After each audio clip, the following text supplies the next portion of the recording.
நான் வந்து நிறைய ஒரு டான்ஸை பார்த்துருக்கேன். ஆனால் வந்து ரொம்ப வேந்து இருக்கேன், ஆச்சரியப்பட்டிருக்கேன் விக்ரமை பார்த்து. அவர் வந்து இந்த நவரசத்தை காமிச்சது வந்து உண்மையிலே ஒரு பெரிய விஷயங்க. அது அந்த குறிப்பிட்ட நேரத்தில் அது மாதிரி யாராலையும் காட்ட முடியாது. அவர் எப்படி காமிக்காரு முதல்ல இந்த வயசில் நவரசனா என்னான்னு புரியறதே கஷ்டம். இப்போ நம்மளுக்கு யாருக்கு எத்தனை பேர் தெரியும் நவரசனா என்னன்னு? ஆனால் அவர் பாவத்தில் காமிச்சது பாராட்டுறதுக்குரியது. அவரை கௌரவிக்க வருமாறு திருமதி தேவதி தேவா அவர்களை அழைக்கிறேன். இந்தாங்க நம்ம இதையும் அந்த பையனை போச்சுருக்கோம்.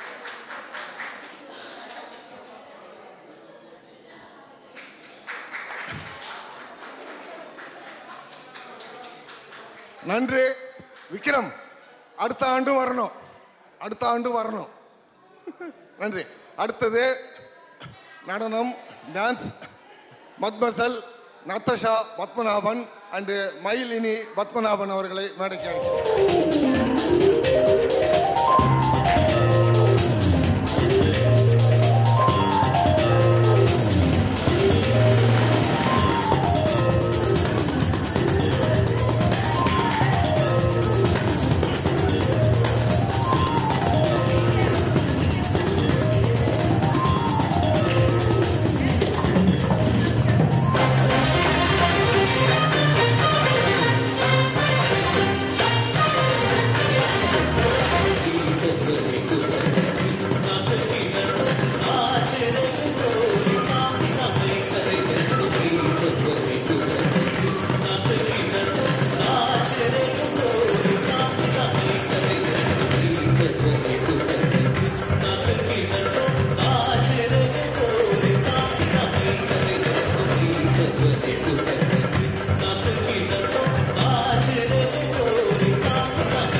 சங்கத்தின் அங்கத்தினர் திரு ஐயாசாமி அவர்களின் புதல்வி செல்வி வனிசா வேலுசாமி வனிசா ஐயாசாமி அவர்கள் ஒரு பாட்டுக்கு நடனமாடுவார்.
செல்வி மத்மசல் வனிசா ஐயாசாமி அவர்களுக்கு கண்ணதாசன் சார்பாக இந்த அன்பளிப்பினை அளிக்கிறோம். நன்றி. இப்பொழுது இன்னும் ஒரு டான்ஸு. நமது மோ நகரத்தின் இணையில்லா நடன கலைஞர் திரு செல்வரத்னம் அவர்கள் ஒரு பாடலுக்கு நடனமாட இருக்கிறார்கள். Music please. திரு செல்வரத்னம், உங்க பேர் சொல்லுங்க. அஞ்சத். இன்னொரு தடவை சொல்லுங்க. அஞ்சத். அஞ்சத். உங்க பேர் சொல்லுங்க. சச்சின். Sachin, very good.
இளஞ்சங்கங்களுக்கு பரிசளிக்க வருமாறு திருமதி சுகுணா சமரசம் அவர்களை அழைக்கிறேன். திருமதி சுகுணா சமரசம் அவர்களை அழைக்கிறேன்.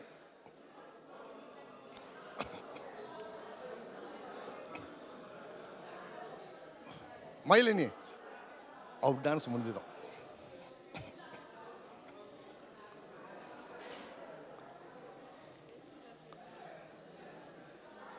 நன்றி நன்றி நன்றி. ஏதாவது சொல்றீங்களா? ஏதாவது சொல்லணுமா? இல்ல. நன்றி. தேங்க்ஸ் சொல்லுங்க. நன்றி. தேங்க்ஸ். நன்றி. நன்றி. நன்றி. நன்றி. ஓகே. அடுத்து திரு செல்வரத்ன அவர்களின்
சித்தாந்தம் பேசிவிட்டா வாழுங்காலம்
கல்யாணி பத்மநாபன் இருவரும் மேடைக்கு வைக்கிறேன். அருமையாக பாடினீர்கள், நன்றி. இவர்கள் இன்னும் கவியரத்துக்கு பிறகு கருத்தர பிறகு டான்ஸ் செய்ய இருக்கிறார்கள். இன்னும் நிறைய நிகழ்ச்சி நடன நிகழ்ச்சி இருக்குது, யாரும் புகழாதீங்க. அவர்களுக்கு கௌரவித்து விட்டார்கள், நன்றி. ஆமாங்க மாமா வந்து இன்னும் ஒரு ஃபோட்டோ எடுத்துட்டு பண்ணி பாடல வந்தால் கொடுத்துட்டு போகிறேன். இந்தா இப்படி நில்லு ஐயா, ஒரு ஃபோட்டோ எடுங்கய்யா. அதனால இவங்க தான் குரு, இவங்க பிரமாதமாக டான்ஸ் செய்வாங்க. அதனால அவங்க கிட்ட நீங்கள் பரிசு வாங்க கொடுத்து வச்சிருக்கணும். நன்றி தேவா, நன்றி ரெபேக்கா, நன்றி ஸ்னேகா. இப்போ ஆமா ரெபேக்கா, ஆமா ஸ்னேகா, ஆமா ஒரு ஃபோட்டோ எடுத்து போயிடுமா? இல்லைங்கம்மா, பெரியவங்களை நம்பர்ல சின்ன பிள்ளைங்களை எடுக்கணும். நாங்கள் வந்து ஆண்டர்பிரைஸ் ஒன்று வச்சுக்கிறோம். நம்ம அதை நான் வந்து என்னன்னாக்கா ஒதித்து எக்ஸ்பர்டீஸு ஃபார் சர்டிஃபிகேஷன் பெர்சன். நீங்கள் கேள்விப்பட்டிருப்பீங்களா என்னன்னு தெரியல, அதை பற்றி நான் உங்களுக்கு சொல்கிறேன். நான் இப்போ இருக்கிற நிலைமை வந்து நம்ம வந்து ரொம்ப அட்வான்ஸ் நிலைமையில் இருக்கிறோம் எல்லாருமே.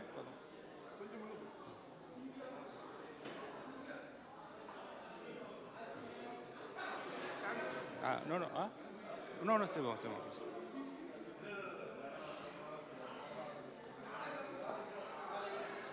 Allô? C'est bon, allô? S'il vous plaît, silence. S'il vous plaît. Silence, s'il vous plaît. Voilà.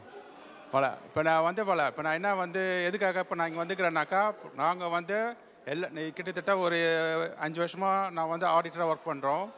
பெரிய பெரிய ஆண்டர்பிரைஸ்லாம் வந்து நம்ம ஆடிட்டராக ஒர்க் பண்ணி பெரிய பெரிய ஆண்டர்பிரைஸ்க்கெலாம் நம்ம வந்து சர்டிஃபிகேஷன் கொடுத்துக்குறோம். அது இப்போ கொஞ்சம் சவுண்டு குறைச்சிங்க. இப்போ வந்து சர்டிஃபிகேஷனாக்கா அது ஒருத்தருடைய தகுதியை எடுத்து கொடுக்கறது தான் சர்டிஃபிகேஷன். நீங்கள் டிப்ளமோ வச்சுருக்கலாம், டிப்ளமோ இல்லாமல் இருக்கலாம். ஏன்னா நான் எப்படி எனக்கு இந்த ஐடியா வந்ததுன்னா, நிறைய பேர் இங்கே அசோசியேஷன் எடுத்து நடத்துகிறாங்க. அப்போது அவங்களுடைய டைம்லாம் ஸ்பெண்ட் பண்ணி இது பண்ணி அசோசியேஷன் தமிழ் அதுன்னு சொல்லிட்டு நிறைய பல வித ஸ்பெஷாலிட்டி இருக்குது. அப்போது அதில் வந்து என்னன்னாக்கா எல்லாருமே வந்தாக்கா பொண்ணோட போத்துறோம், இது பண்ணுறோம், ஓகே அவங்களோட லிவோ ஓகே, அவங்களுடைய லெவலுக்கு அவங்க செய்கிறாங்க. இப்போ என்னோட இது என்ன கான்செப்ட் என்னன்னாக்கா, இப்போ நம்ம வந்து சர்டிஃபிகேஷன் பெரிய பெரிய ஆண்டர்பிரைஸ் கொடுக்கணும். ஐஎஸ்ஓ நீங்கள் கேள்விப்பட்டிருப்பீங்க, ஐஎஸ்ஓ சர்டிஃபிகேஷன் சொல்லிட்டு. அது குவாலிட்டிஸ், ஒரு குவாலிட்டி ஒரு ஆண்டர்பிரைஸ் வந்து என்ன தான் பெரிய ஆண்டர்பிரைஸ் இருந்தாலும் அந்த குவாலிட்டி சர்டிஃபிகேஷன் அது வந்த பிறகு தான் அது மார்க்கெட்டிங் பண்ண முடியும். ஏன்னா அப்போ தான் வந்து ஒரு நல்ல ப்ராடக்ட்டுன்னு சொல்லிட்டு எல்லாமே ஏற்றுக்குவாங்க. அதேமாரி சர்டிஃபிகேஷன் இந்த பெர்சன் ஒன்று இருக்குது. சர்டிஃபிகேஷனாக பெர்சன்னாக்கா அவங்களுடைய தகுதிக்கு தகுந்த மாரி அவங்களுடைய என்ன நிவோவில் இருக்கிறாங்கன்னு சொல்லிட்டு அதை பார்த்து அவங்களுக்கு சர்டிஃபிகேஷன் கொடுக்குறது அது ஒரு பெரிய அச்சீவ்மெண்ட். அது வச்சுங்களா, நம்ம என்ன தான் பேக் பீஸ் வீட்டு படிச்சிருந்தாலும் சரி, டாக்டராக இருந்தாலும் சரி, இன்ஜினியரு பெரிய பெரிய இதாக இருந்த பெரிய பெரிய கேபினட் கவுன்சில் எல்லாம் இருக்கிறாங்க. அவங்களே வந்து என்னத்த செய்வாங்க, எங்களுக்கு எங்கள் கம்பெனிக்கு சர்டிஃபிகேஷன் வேணும், எனக்கும் அதேமாதிரி சர்டிஃபிகேஷன் வேணும்னு சொல்லிவிட்டு அவங்க வந்து முன்னாடி வந்து இந்த ப்ராசஸ் வந்து பண்ணுவாங்க. இப்போ நான் வந்து ஏதாச்சும் ஒரு ஹெல்ப் பண்ணணும்னு சொல்லிட்டு நான் ஒரு ஆசைப்பட்றேன். அப்போ அதனால் நாங்கள் என்ன செய்கிறேன், சரி இப்போது நம்ம எல்லாருக்குமே ஒரு குவாலிட்டி இருக்குது, எல்லாருக்குமே ஒரு தகுதி இருக்குது, எல்லாருக்குமே ஒரு திறமை இருக்குது. பட் அந்த திறமையை வந்து நம்ம முன்னெடுத்து வந்து அதை உங்களுடைய திறமையை நீங்கள் வந்து எனக்கு ப்ரூஃப் பண்ணிங்கனாக்கா அதை வச்சு நம்ம உங்களுக்கு அங்கே திறமை இருக்குதுன்னு சொல்லிட்டு நம்ம வந்து ஐஎஸ்ஓ எங்களுடைய ஆண்டர்பிரைஸ் வந்து ஐஎஸ்ஓ சர்டிஃபிகேஷன் வந்துருக்குது. அந்த சர்டிஃபிகேஷன் உங்களுக்கு அந்த லெவல் தகுந்த மாதிரி உங்களுக்கு கொடுத்தாக்கா அது உங்கள் ஃப்யூச்சருக்கு உங்களுக்கும் தேவைப்படும். உங்கள் ஆண்டர்பிரைஸ் நீங்கள் வேலை செய்கிற இடத்துல அந்த இடத்துல காட்டலாம், எல்லா அஃபிஷியலுக்கு எல்லா இடத்துலையும் நீங்கள் போய் காட்டலாம். ஏன்னாக்கா இந்த ரெஃபரன்ஸ் இன்டர்நேஷ்னல் ரெஃபரன்ஸு ஃப்ரான்ஸ் ரெஃபரன்ஸை பேஸ் பண்ணி தான் இந்த ரெஃபரன்ஷியல் பார்த்து நம்ம சர்டிஃபிகேஷன் கொடுக்குறோம். அதனால் வந்து என்ன தான் காசு கொடுத்தாலும் என்ன தான் ஃப்ரெண்ட்ஷிப் இருந்தாலும் எங்களுக்குன்னு சொல்லிட்டு ஒரு எத்திக் இருக்குது. அந்த எத்திக் அதாவது எங்களுக்குன்ட்டு ஒரு கட்டுப்பாடு இருக்குது. அந்த கட்டுப்பாட்டு இதில் தான் நான் வந்து கொடுக்க முடியும். ஃபேமிலியாக இருந்தாலும் சரி, யாராக இருந்தாலும் சரி, எனக்கு அது போட்டு கொடு இது போட்டு கொடுன்னு சொல்லிட்டு அது மாதிரிலாம் வந்து செய்ய முடியாது. ஏன்னாக்கா அதுக்குன்னு ஒரு நம்பிக்கை வச்சுருக்குறாங்க. இங்கேன்னு கிடையாது, உலகம் ஃபுல்லாக இன்டர்நேஷ்னல் ஃபுல்லாக வந்து இந்த ப்ராசஸ் போயின்னுக்குது. இப்போ இன்றைக்கி இருக்கிற நிலமை நம்ம இந்த நிலமையிலேருந்து நெக்ஸ்ட் லெவலுக்கு போகணும். நெக்ஸ்ட் லெவலுக்கு போகணுன்னாக்கா உங்களுடைய கெப்பாசிட்டி உங்கள்கிட்ட இருக்கிற திறமையை வந்து நீங்கள் வந்து அப்ரூவ் பண்ணி நீங்கள் வந்து லீகலாக எல்லாருக்கும் அஃபிஷியலாக சர்டிஃபிகேஷன் வாங்குறது தான் பெஸ்ட்டு. அது என்னால் முடிஞ்சுது, அது என்னால் செய்ய முடியும். நான் ரொம்ப கம்மியான வேலைக்கு நாங்கள் செய்கிறோம். ஏன்னா நான் ஒரு ஆண்டர்பிரைஸு, நான் அசோசியேஷன் கிடையாது, நான் ஃப்ரீயெல்லாம் செய்ய முடியாது, எனக்கு ரூல்ஸ் கிடையாது. நான் அதுமாரி நான் ஃப்ரீயாக செஞ்சேனாக்கா கவர்மெண்ட் என்ன தான் வந்து கேள்வி கேட்பாங்க. எப்படி நாங்கள் இவ்வளோ பணம் பண்ணுறோம், நாங்கள் எப்படி இவ்வளோ காசு இது பண்ணுறோம் இருங்க. அதனால் வந்து நாங்கள் ரொம்ப நீங்கள் அதில் உங்களுக்கு நான் தாள் கொடுக்குறேன், அதில் நீங்கள் பாருங்கள். நம்ம அசோசியேஷன் மெம்பர்ஸாக இருக்கிறவங்க அவர் உங்கள் தலைவர் ஒரு அசோசியேஷனுடைய மெம்பர்ஸ். ஏன்னா இது வந்து வெறும் தமிழர்களுக்கு மட்டும் கிடையாது, வெள்ளைக்காரங்க ஃப்ரான்ஸை எல்லாருக்குமே தான் இது. ஏன்னா அந்த கான்செப்ட் வந்து நம்ம வெறும் தமிழர்களுக்கு மட்டும்தான் நான் வந்து இது பண்ணல, இது ஃபுல்லாக ஃப்ரெண்ட்ஸ் ஃபுல்லாக எல்லாருக்குமே. மேம் வந்து பாண்டிச்சேரி போனால் கான்சர்ட்டில் போய் பேச போகிறோம், அங்கேயும் நம்ம ஃப்ரெஞ்சு மக்கள்கள் அங்கே வாழறாங்க, அவங்களுக்கும் கொடுக்கலாம். அதனால் இது எல்லாருக்குமே ஒவ்வொரு திறமை இருக்குது. அவங்க ஒவ்வொரு திறமையை வந்து நீங்கள் எது வந்து காமிச்சிங்க இது பண்ணிங்கனாக்கா உங்களுக்கு என்ன லெவல் இருக்குதோ அதுக்கு தகுந்த மாதிரி நீங்கள் அந்த ப்ரோவோட நாங்கள் வந்து இது பண்ணலாம். அது உங்களுக்கு லீகலாக இன்டர்நேஷ்னல் ஃபுல்லாக எங்கே வேணாலும் இது வந்து உங்களுக்கு வேலிடாக எங்கே வேணாலும் நீங்கள் அதை நீங்கள் பெருமையாக காட்டலாம். அது அந்த உதவி தான் என்னால் செய்ய முடியும். இப்போ அதை பேஸ் பண்ணி தான் நான் ஃபஸ்ட்டு நான் வந்து ஸ்டார்ட் பண்ணுறேன். இதில் 2 பேர் நான் வந்து தேர்ந்தெடுக்கிறோம். அதில் ஒருத்தர் மிஸ்டர் குமார் ராஜா. மிஸ்டர் குமார் ராஜா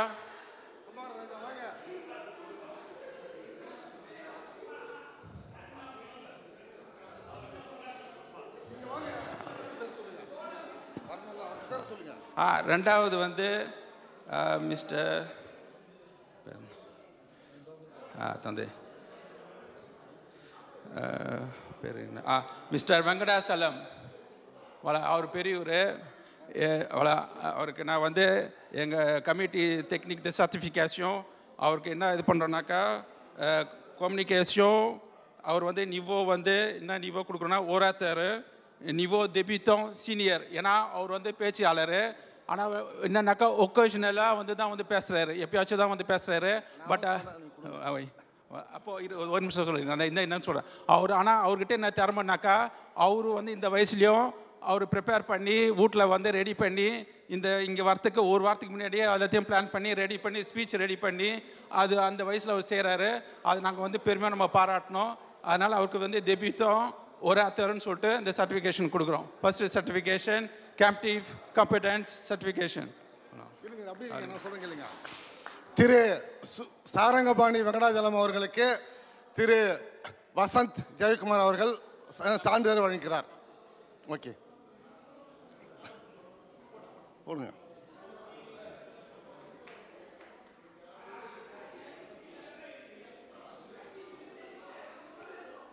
வாங்க குமார், அப்படி இல்லைங்க, அப்படி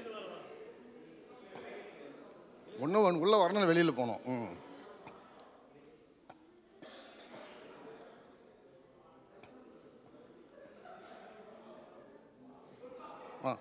திரு குமாரராஜா அவர்களுக்கு திரு வசந்த் ஜெயக்குமார் அவர்கள் சான்றிதழ் வழங்குகிறார்.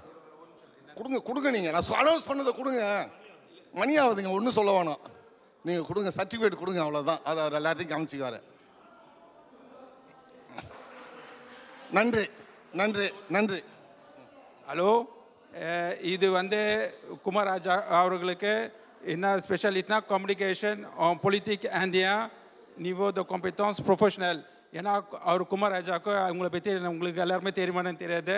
பட் அவருக்கு வந்து ரொம்ப நாளாக வந்து பாலிடிக்ஸில் ரொம்ப ஈடுபாடு அவருக்கு. அவர் பாலிடிக்ஸ்னாக்கா அவர் ரொம்ப பிடிக்கும். நிறைய அஃபேர் வந்து லெட்டர்லேயோ அதாவது டெலிஃபோன்லேயோ நிறைய பேசி நிறைய செஞ்சுருக்கிறாரு. பட் ஆனால் அவருக்கு வந்து எக்ஸ்பர்ட் நிவோ நம்ம கொடுக்க முடியாது. ஏன்னா அவருக்கு லீகலாக எந்த டாக்குமெண்ட்டும் இல்லை எக்ஸ்பர்ட்னு சொல்கிறதுக்கு. அவருடைய நிவோ ப்ரொஃபஷனல் சொல்லிட்டு குவாலிஃபிகேஷன் இது பண்ணுறோம். இது மிஸ்டர் குமார் ராஜா.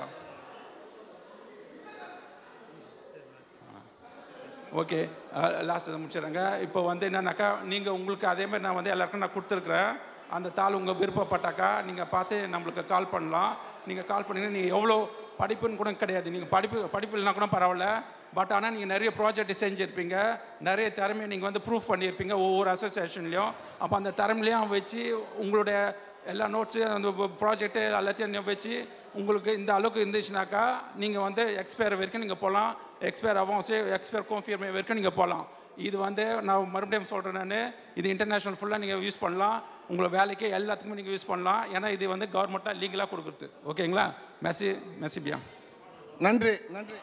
திரு முருகபத்மநாபன் அவர்களை மேடைக்கு அழைக்கிறேன். திரு முருகபத்மநாபன் அவர்களை மேடைக்கு அழைக்கிறேன். முருக பத்மநாபன் ஐயா. எம்ஜிஆர், எம்ஜிஆர் வாங்க. எம்ஜிஆர் புகழ் பாடும் திரு முருக பத்மநாபன் அவர்கள் கண்ணதாசனை பற்றி பேச வருகிறார். ஏன்னா கண்ணதாசனை எம்ஜிஆரையும் பிரிக்க முடியாது. எம்ஜிஆர் இல்லைன்னா கண்ணதாசன் இல்லை, கண்ணதாசன் இல்லை எம்ஜிஆர் இல்லை. ஐயா ஒரு வார்த்தை சொல்லுங்க. 2 நிமிஷமா?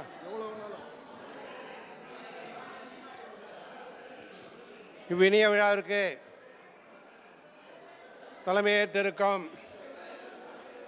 கண்ணதாசன் கழக தலைவர் அருமை நண்பர் சிவபிரகாசம் அவர்களே மற்றும் கழக நிர்வாகிகளே, உறுப்பினர்களே, அனைவருக்கும் என்னுடைய முதற்கண் வணக்கம். எனக்கு கவிஞரின் பாடல்களில் என்றும் இனியவை என்பதை பற்றி தலைப்பு கொடுத்திருக்கின்றார். நான் ஒரு 2-3 பாடல்களில் நான் முடித்து விடுகிறேன். கவிஞர் கண்ணதாசன் பாடிய அனைத்து பாடல்களுமே இனிமையானவுதான். ஆனால் எங்களுடைய புரட்சித் தலைவர் எம்ஜிஆருக்கு அவர் பாடிய பாடல்கள் இனிமையிலும் இனிமையானவை. அந்த பாடல்களை ஓரிருளை நான் இங்கே என்னால் முடிந்த என் குரலில் நான் பாடி முடிக்கின்றேன். எங்களுடைய ஃப்ரெண்ட்ஸ் எம்ஜிஆர் பேரவை விழாக்களிலே தமிழ்தாய் வாழ்த்துக்கு பதிலாக தமிழ்தாய் வணக்கம் என்று ஆனந்த ஜோதி படத்திலே எம்ஜிஆர் அவர்கள் குரலிலே பாடிய ஒரு தாய் மக்கள் என்ற பாடலைத்தான் எங்களுடைய மகளிர் அணியினர் பாடுவார்கள். அந்த பாடலையும் நான் இங்கே நான் பாடுகிறேன். ஒரு தாய் மக்கள் நாம் என்போம், ஒன்றே எங்கள் குலம் என்போம், தலைவன் ஒருவன் தான் என்போம், சமரசம் எங்கள் வாழ்வென்போம். புதிகை மலையில் பிறந்தவளாம், பூவை பருவம் அடைந்தவளாம், கருணை நதியில் குளித்தவளாம், காவிரி கரையில் கலித்தவளாம். உரிமையில் 4 திசை கொண்டோம், உறவினர் நண்பர்கள் பலர் கொண்டோம், மூத்தவர் என்னும் பெயர் கொண்டோம், முத்தமிழ் என்றும் உயிர் கொண்டோம். தர்மத்தின் சங்கொலி முழங்கிடுவோம், தமிழ் தாயின் மலரடி வணங்கிடுவோம், அமைதியை நெஞ்சினில் போற்றி வைப்போம், ஆனந்த ஜோதியை ஏற்றி வைப்போம். இந்த சங்கத் தலைவர் சிவபிரகாசம் அவர்கள் எந்த விழாவுக்கு வந்தாலும் தர்மத்தின் சங்கொலி முழங்கிடுவோம், தமிழ் தாயின் மலரடி வணங்கிடுவோம் என்று சொல்லித்தான் அவருடைய பேச்சை ஆரம்பிப்பார். ஆகவே இந்த பாடல் சிறந்தது. அடுத்ததாக நான் பள்ளி பருவத்திலே படிக்கும்போது 1965 நான் முதலாக பார்த்த படம், பலமுறை பார்த்த படம் 1000 ஒருவன். அதிலே எம்ஜிஆரும் ஜெயலலிதாவும் முதல் ஜோடி சேர்ந்து நடித்திருப்பார்கள். எனக்கு பிடித்த பாடல் இனிமையான பாடல் அது. அதை நான் இங்கு பாடுகிறேன். ஓடும் மேகங்களே ஒரு சொல் கேளீரோ, ஆடும் மனங்களிலே ஆறுதல் தாரீரோ, நாடாளும் வண்ணமயில் காவியத்தில் நான் தலைவன், நாட்டில் உள்ள அடிமைகளில் 1000 நான் ஒருவன், வாடுவதே என் பாடு, ஊரெல்லாம் தூங்கையிலே விழித்திருக்கும் என் இரவு, உலகமெல்லாம் சிரிக்கையிலே அழுதிருக்கும் அந்த நிலவு, பாதையிலே வெகு தூரம் பயணம் போகின்ற நேரம், காதலை யார் மனம் தேடும், இதில் நான் அந்தமா நெஞ்சை நாடுவதெங்கே கூறு. இத்துடன் நான் என்னுடைய பாடலை முடித்துக் கொள்கின்றேன். நன்றி, வணக்கம். எம்ஜிஆர் கழக தலைவர் திரு முருக பத்மநாபன் அவர்களுக்கு இந்த கைத்தறியாடை அணிவித்து கௌரவிக்கிறேன். 2 வார்த்தை. அடுத்ததாக நான் ஒரு அறிவிப்பை வெளியிடுகின்றேன். எங்களுடைய பிரான்ஸ் எம்ஜிஆர் பேரவையின் 100ஆண்டு விழா. எம்ஜிஆருக்கு 100 வயது. அதை கண்ணதாசனுக்கு 90. அதை ஒரு இன்னிசை நிகழ்ச்சியாக நடத்தலாம் என்று எண்ணியிருக்கின்றோம். அதற்கான ஏற்பாடுகள் செய்து கொண்டிருக்கின்றோம். அநேகமாக ஜூலை 15 சென்னையிலிருந்து லட்சுமண் சுருதி இன்னிசைக்குழு, அதிலே பிரபல பாடகர்கள் ஒரு 4-5 பேர் கலந்து கொள்கின்றார்கள், நடிகர்களும் கலந்து கொள்கின்றார்கள். அதற்கான ஏற்பாடு நடந்து கொண்டிருக்கின்ற ஜூலை 15. ஆகவே அதில் சத்யராஜும் கலந்து கொள்வார் என்று நினைக்கின்றேன். பாடகர்கள் பி. சுசீலா, அனிதா பாடகி, சின்னி ஜெயந்த் நடிகர், அதற்கு பிறகு இன்னும் பலர் வருகிறார்கள். அதில் எம்ஜிஆருடைய நிழல் நாமக்கல் எம்ஜிஆர் அவர்களும் நடனமாடுகின்றார்கள். ஆகவே மீண்டும் நாங்கள் உறுதி செய்த பிறகு உங்களுக்கு வெளியிடுவோம் அறிவிப்பை. ஆனால் முதல் நான் இங்கே தான் கூறிக்கொள்கிறேன். ஏனென்றால் எங்கள் உறுப்பினர்களுக்கே நான் இன்னும் கூறவில்லை. ஏனென்றால் அதற்கான இடம் கிடைக்கவில்லை. ஆடிட்டோரியம் ஒரு 500-600 பேர் ஆடிட்டோரியம் பார்த்து கொண்டிருக்கின்றோம். ஆக ஜூலை 15 கண்டிப்பாக நடக்கும். ஆகவே அனைவரும் ஒத்துழைப்பு கொடுக்கும்போது நான் இந்த விழா மூலம் கேட்டுக்கொள்கிறேன். நன்றி. நன்றி, வணக்கம். எல்லாரும் இந்தியா அனுப்பிட்டு இவர் மட்டும் இங்கே விழா பண்ண போகிறாரு. சரி, அது விடுங்க.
Mama, the mama, you let me do that.